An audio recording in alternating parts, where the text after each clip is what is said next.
You have a broken or faulty switch that needs to be replaced. It happens to somebody every single day. I'm going to show you how to do it. I'm going to show you which switch to purchase and replace it with and how simple it is.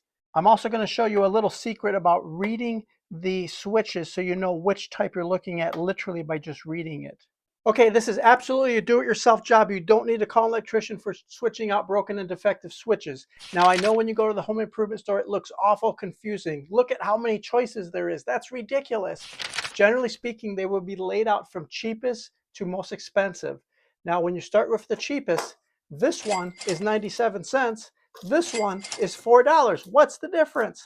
Now, in this example, they're both Eaton brand, which is a very trusted brand, has been around for decades. The defective or broken switch you're replacing, I want you to look closely. It will either say off or on. If the off and on labeling is on your switch, it's a standard everyday switch. It's not a three-way.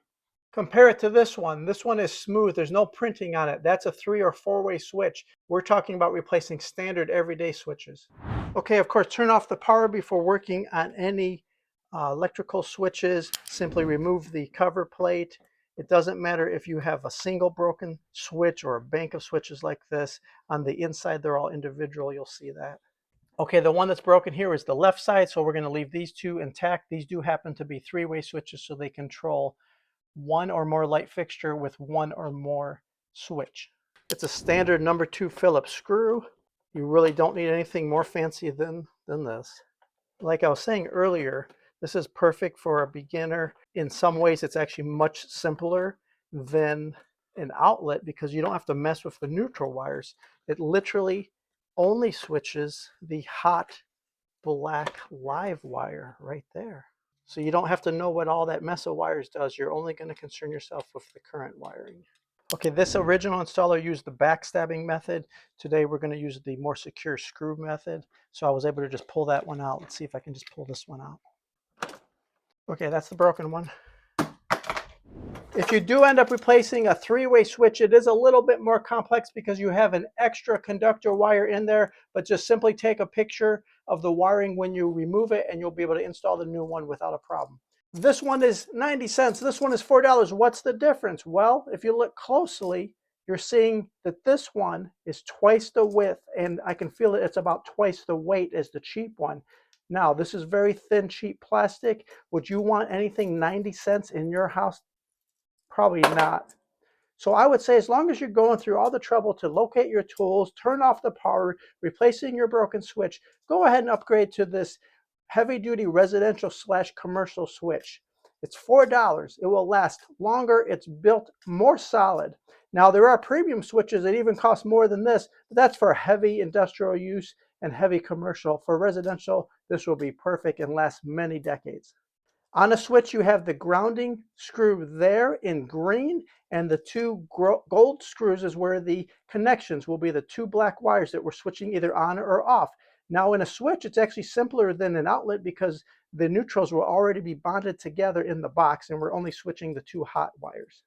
Now, if you have a loose ground wire, go ahead and connect it to the ground screw. Here, the original installer just bonded them all together back in there. In that case, it might be best practice to at least screw in this ground screw so it's not sticking out, less likely that it's going to touch anything live. So just tighten it all up, put it in there. Now, off and on, make sure the off is up so it's installed in the correct orientation. I'm in a lot of homes doing inspections, and sometimes they'll have these upside down. So it actually says no, and the off is upside down. So yeah, make sure it's in the right orientation. Okay, in this one, we actually don't need to bend around the screw because this is the higher end $4 outlet, premium outlet. It has a pressure switch, pressure plate right there. So a straight wire will go straight underneath that little eyelet and you'll just tighten it up. Could not be simpler. It doesn't matter if you go on the top or bottom, as long as that pressure plate is snug right on the location of the wire, you'll see it fits perfectly. You do want to tighten these up pretty good, pretty tight. Sometimes with electrical current, especially if heat is generated at all, you'll get a little bit of movement or something called contact bounce as well, and it can loosen up over time. So you do want to start with it pretty tight.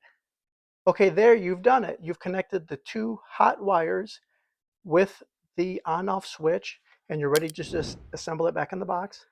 You want to kind of gently tuck the wires back in there, and then your Phillips screw will find the opening of the box. Hopefully the box is not broken or stripped out in any way. You want to make sure the switch goes in symmetrically, vertically. You don't want it leaning to one side. These little earlets will go tight against the finished wall. So here I see I need to tilt this a little bit. There we go. Now it should sit flush and match the others. If your wall thickness is out of adjustment, you can put little spacers in there. Okay, onto the cover plate. This is a good opportunity to clean your cover plate or replace it with a new one. Now keep in mind to always use cover plates. During home inspections, I've had people say it's no big deal, but if you were fumbling around in the dark and your finger goes in there, you'll feel it.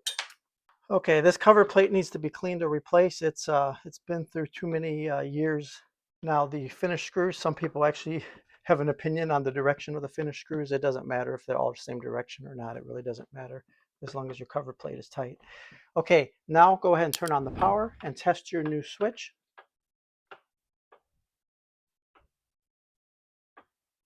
Hey, it looks like we're back in business. I knew you could do it yourself. You got this. Let me know if you have any questions, and we'll see you next week.